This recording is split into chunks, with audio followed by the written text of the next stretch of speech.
अस्मद्गुरुसमारम्भां यतिशेखरमध्यमां लक्ष्मीवल्लभपर्यन्तां वन्दे गुरुपरम्पराम् ஆழ்வார்கள் வாழி அருளிச் செயல் வாழி தாழ்வாதுமில் குறவர்தாம் வாழி ஏழ்பாறுமுய்ய அவர்களுரைத்தவைகள்தாம் வாழி செய்யமறை தன்னுடனே சேர்ந்து அகலகில்லே நிறையுமென் அலர்மேல் மங்கை உரை மார்பா நிகரில் புகழாய் உலகம் உன்னுடையாய் என்னையாழ்வானே நிகரிலமரர் முனிக்கணங்கள் விரும்பும் திருவேங்கடத்தானே போலொன்னில்லா வடியேன் உன் அடிக்கீழமர்ந்து புகுந்தேனே அகில புவன ஜன்மஸ்தேம பங்காதிலீலே வினத விவிதபூத உராத ரக்ஷை கதீக்ஷே ஸ்ருதிசிரசி விதீப்தே பிரம்மணி ஸ்ரீனிவாசே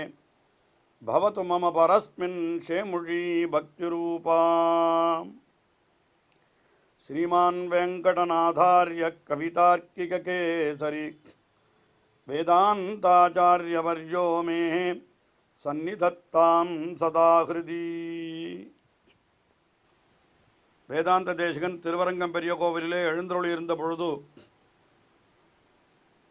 சில பகைவர்களுடைய படையெடுப்பாலே அங்கே பெரும் கஷ்டங்கள் ஏற்பட அதனால் திருவரங்கத்தை வாசத்தை விட்டே விலகிச் செல்ல வேண்டிய நிலை ஏற்பட்டது. அப்பொழுது திருநாராயணபுரத்திலே எழுந்தருளி இருந்த காலத்திலே வேதாந்த தேசிகன் திருவரங்கம் பெரிய கோவில் மறுபடியும் பழையபடி பொலிவோடு திகழ வேணும் என்பதற்காக திருவரங்கனை பிரார்த்தித்து அருளி செய்த ஸ்லோகம்தான் ஸ்தோத்திரம்தான் அபீதிஸ்தவம் என்று சொல்லப்படுகிறது. அச்சமின்மை என்பதை வைத்து அருளி செய்யப்பட்ட ஸ்தோத்திரம் இது. எல்லா விதமான பயங்களும் நீங்கி எல்லா விதமான சௌபாகியங்களும் ஏற்பட வேணும் என்பதற்காக அவர் அருளி செய்த இந்த ஸ்தோத்திரம். இதிலே இப்பொழுது நாம் 12வது ஸ்லோகத்தை அனுபவிக்கிறோம். இந்த 12வது ஸ்லோகத்திலே என்ன தெரிவிக்கிறார் என்னால், உலகத்திலே இருக்கக்கூடிய எல்லாமே ஒரு விதத்திலே பார்த்தால் நமக்கு துன்பத்தைத்தான் தருகிறது. அதாவது பகவானுக்கு செய்கின்ற கைங்கரியம் தொண்டு என்பதை தவிர மற்றது எல்லாமே நமக்கு துன்பத்தைத்தான் தரும் என்று அந்த ஏற்கனவே துன்பத்தை அனுபவிக்க வேண்டிய நிலை ஏற்பட்டபடியினாலே அதை அப்படி அருளி செய்கிறார் என்றே நாம் கொள்ளலாம். பகவானையே அனுபவிக்க வேண்டும் என்று ஆசைப்படுகின்ற ஞானிகள் உலக இன்பங்கள் உலகச் சுற்றங்கள் எல்லாவற்றையுமே துன்பமாகத்தான் நினைப்பார்கள் என்ற கருத்தை இந்த 12வது ஸ்லோகத்திலே தெரிவிக்கிறார்.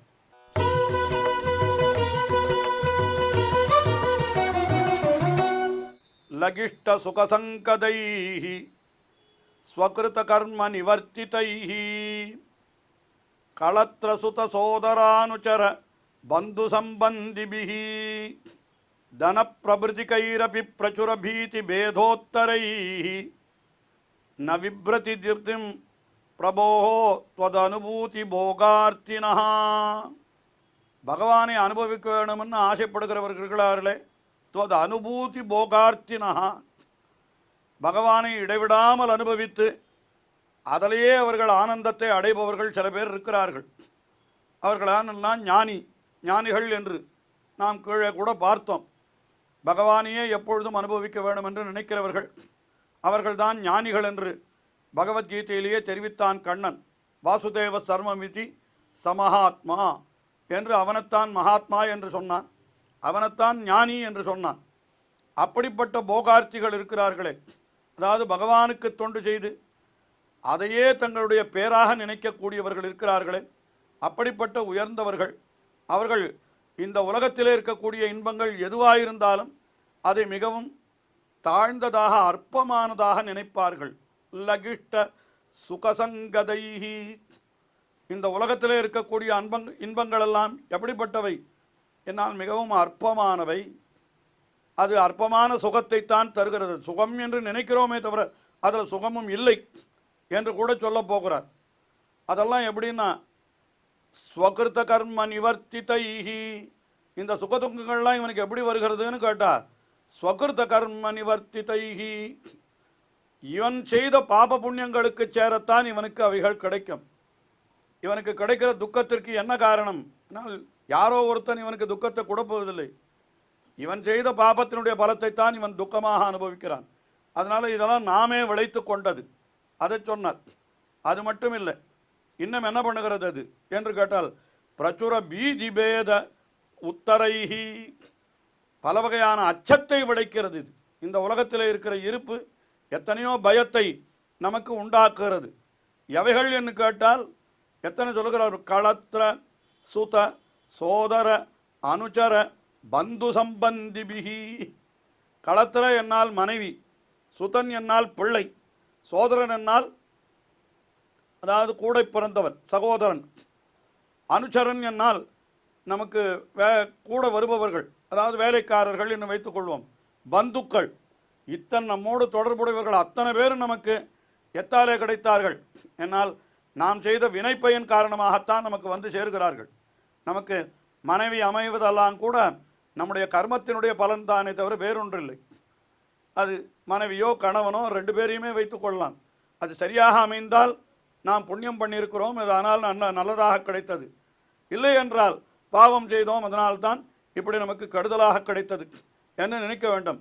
மனைவி மட்டுமே அல்ல, மனைவி, பிள்ளை, சகோதரர்கள், சகோதர சகோதரிகள், நம்முடைய வேலைக்காரர்கள், பந்துக்கள் எல்லாருமே கூட எத்தாலேன்னு கேட்டால் எல்லாம் நமக்கு துன்பத்தை விளைப்பவர்களாய் நம்முடைய வினைப்பயன் காரணமாக வந்து சேர்ந்தவர்கள் என்று இந்த ஞானிகள் நினைப்பார்களாம்.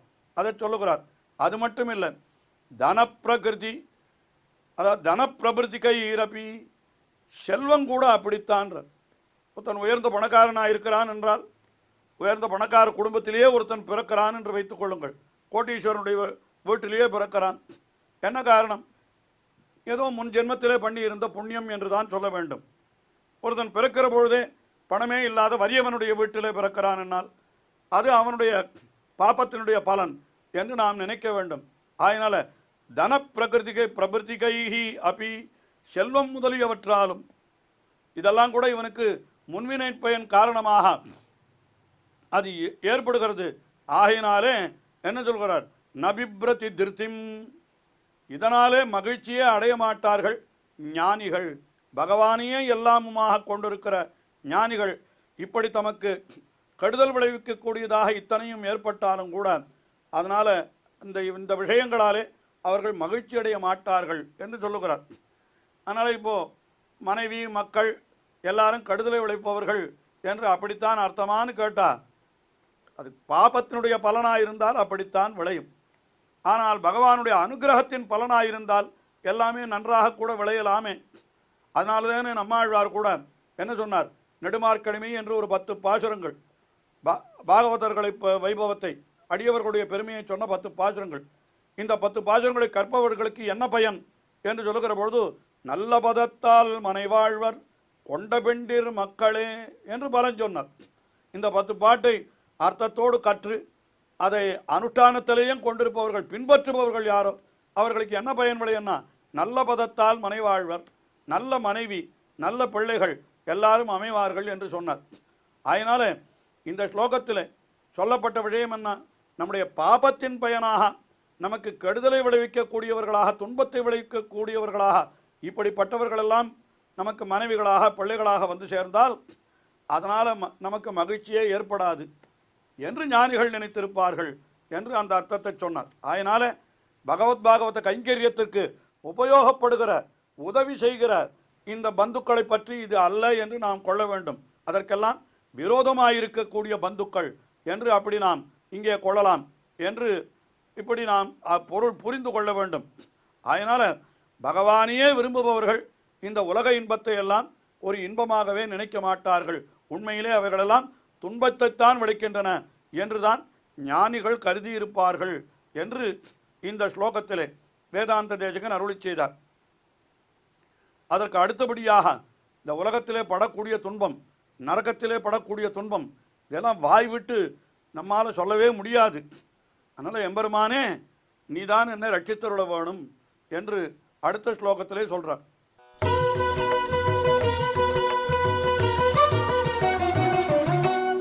ந வக்துமபி சக்யதே நரககர்ப்பவாசாதிகம் வபுச்ச பகுதாதுகம் நிபுணச்சிந்தனே தாதிருஷம் திரிவிஷ்டபமுகம் ததா தவ பதஸ்ய தேதீபதः கிமத்ர ந பயாஸ்பதம் பவதி ரங்கபிருத்வீபதே.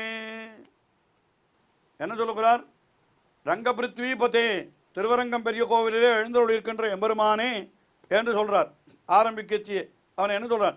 நவக்தும் அபிஷக்கியதே, வாயால கூட வர்ணிக்க முடியாது எது இந்த நரகத்தினுடைய கொடுமையை. அதை சொல்லுகிறார். நரக கர்ப்பவாசாதிகம், நரகத்தினுடைய நரகவாசம் கர்ப்பவாசம். இன்னும் இல்லாட்ட இப்படியே கூட சொல்லலாம், கர்ப்பவாசமே ஒரு நரகவாசம் தான். ஒரு தாயினுடைய கர்ப்பத்திலே இருந்து கொண்டு தனக்கு வேண்டியதை தான் செய்ய முடியாமல் அந்த தாயானவள் உண்ணுகிற உணவை தான் உண்டு கொண்டு, அது கசப்பாக இருந்தாலும் காரமாக இருந்தாலும் உஷ்ணமாக இருந்தாலும் உள்ளே இருக்கிற குழந்தை குடித்துத்தானே ஆக வேணும். இதுவே ஒரு பெரிய நரக வேதனை இல்லையோ?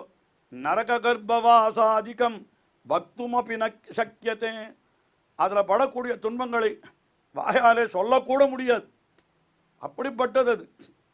நன்னா ஆராய்ந்து பார்த்தால் நிபுண சிந்தனே, நன்றாக ஆராய்ந்து பார்த்தால் இந்த உடல் இருக்கிறது, உடலோடு கூடி இருக்கிற இருப்பு, அதுவும் நரகந்தான் என்கிறார். பகுதாதுகம் ஷரீரம் வபுஹூச்ச தாதிருஷமபி, இந்த பல தாத்துக்களோடு கூடியதாக இருக்கக்கூடிய இந்த உடல், இந்த உடலுக்குள்ளே ஆத்மா இருக்கிறதுன்னு சொன்னால் இதுவும் ஒரு நரகவாசம்தான். என்ன நரகத்தில் என்ன துன்பமோ பாருங்கள். இது உள்ளுக்குள்ளே என்ன இருக்கிறது இந்த உடலிலே என்னால் தீண்டா விழும்பும் செந்நீரும் சீயின் நரம்பும் செறி தசையும் வேண்டா நாற்றம் மிகும் உடல் என்று சொல்லுகிறார்கள். இது இந்த உடலை உள்வாய் புறவாயானால் சற்று திறந்து காட்டினால் நமக்கே இது அருவருப்பாகத்தான் இருக்கும். அப்படிப்பட்ட உடலுக்கு உள்ளே ஒரு ஆத்மா உரைகிறது என்று சொன்னால் அப்போ இந்த உடலிலே இருக்கிற இருப்பே ஒரு நரகந்தானே, நினைத்து பாருங்கள். அதைத்தான் இங்கே சொல்லுகிறார். பகுதாதுகம் வபுஷ்சதா ஆதிருஷம், இந்த சரீரமும் கூட எப்படிப்பட்டதுன்னு கேட்டால் நரகம் போலே என்று சொல்லுகிறார். அதற்கு மேலே இன்னொன்று திரிவிஷ்டபமுகம். திரிவிஷ்டபமுகம் என்னால்னா சொர்க்கலோகம் முதலானவை என்று சொன்னார். ஆனால் சொர்க்கலோகம் முதலானவை எல்லாம் இன்பத்தை அளிப்பவை தானே, அதெல்லாம் ரொம்ப விசேஷம் இல்லையா என்று கேட்டால் அது சொல்கிறார், இல்லை இல்லை அதுவும் கூட எப்படிப்பட்டது என்னால் தேதீபதகாம் தவபதஸ்ய, மிகவும் சிறந்து விளங்குகின்ற ஒளியோடு விளங்குகின்ற அந்த உன்னுடைய இடமான பரமபதத்தை பார்க்கிற பொழுது இந்த சொர்க்கலோகமும் கூட நரகத்திற்கு சமம்ன்ற. சொர்க்கலோகம் என்கிறதுன்னா அங்கே ஒருத்தன் புண்ணியத்தை அனுபவிப்பதற்காக போவானாம். அவனை ஒரு விமானத்தில் வைத்து மிக அழகாக எல்லா இடத்தையும் சுற்றி காட்டுவார்கள் அப்சரசுக்களெல்லாம். அப்படி விமானத்திலே வந்து கொண்டே இருக்கிறான். இவன் ஒருத்தன் தானா? இந்த மாதிரி பல பேர் அந்த விமானங்களிலே போய் கொண்டிருக்கிறார்கள் அங்கே. அப்பொழுது ஒருத்தனை தலைகீழாக பிடித்து கீழே தள்ளி கொண்டிருந்தார்களாம் ஒருத்தர்கள். உடனே கேட்டான் இவன், என்ன அந்த விமானத்தில் இருக்கிறவனை ஏன் கீழே தள்ளுறான்? அவனுடைய புண்ணியம் முடிந்து போய்விட்டது, அவ்வளவுதான். அடுத்த நிமிஷம் உனக்கு புண்ணியம் முடிந்து விட்டால் அடுத்த நிமிஷம் நரகத்துக்குத்தான் போகணும் என்று சொன்னாலாம். அப்போ எனக்கும் அதுதானான்னு கேட்டா, உனக்கும் அதுதான் என்று சொன்ன உடனே அதுக்கப்புறம் அவனுக்கு அது எப்படி சுகமாக தோணும்? எல்லாம் ஒரே நரகம்தான். அதனால் என்ன சொன்னார்னா, பகவானுடைய அந்த ஸ்தானமான பரமபதத்தை பார்க்கிற பொழுது எதுன்னு கேட்டால் இந்த சொர்க்கலோகமும் கூட எப்படிப்பட்டதுன்னா நரகம் போலே தான் இருக்கிறது என்று. இதையெல்லாம் பார்த்தால் கிமத்ர நபயாஸ்பதம் பவதி ரங்கபிருத்வீபதே, எதுதான் பயத்தை உண்டாக்கவில்லை? எல்லாம் பயத்தை உண்டாக்குகிறது. கர்ப்பவாசம் அது பயத்தை உண்டாக்குகிறது, நரகவாசம் அது பயத்தை உண்டாக்குகிறது, சரீரத்தில் இருக்கக்கூடிய இருப்பு அதுவும் பயத்தை உண்டாக்குகிறது, சொர்க்கத்திலே அனுபவிக்கிற அனுபவம் அதுவும் பயத்தைத்தான் உண்டாக்குகிறது என்று பார்த்தால் எதுதான் பயத்தை உண்டாக்கவில்லை? எல்லாமே பயத்தை உண்டாக்குகிறது. ஆனால் இந்த நிலையை நீதான் போக்கி தர வேணும் என்பது போல வேதாந்த தேசிகன் அருளி செய்கிறார். தொடர்ந்து அனுபவிப்போம். ஸ்ரீயக்காந்தாய கல்யாண நிதயே நிதயேர்த்தினாம் ஸ்ரீவேங்கட நிவாசாய ஸ்ரீனிவாசாய மங்களம். ஸ்ரீமத் சுந்தர ஜாமாத்ரு முனிமானசவாசினி சர்வலோக நிவாசாய ஸ்ரீனிவாசாய மங்களம்.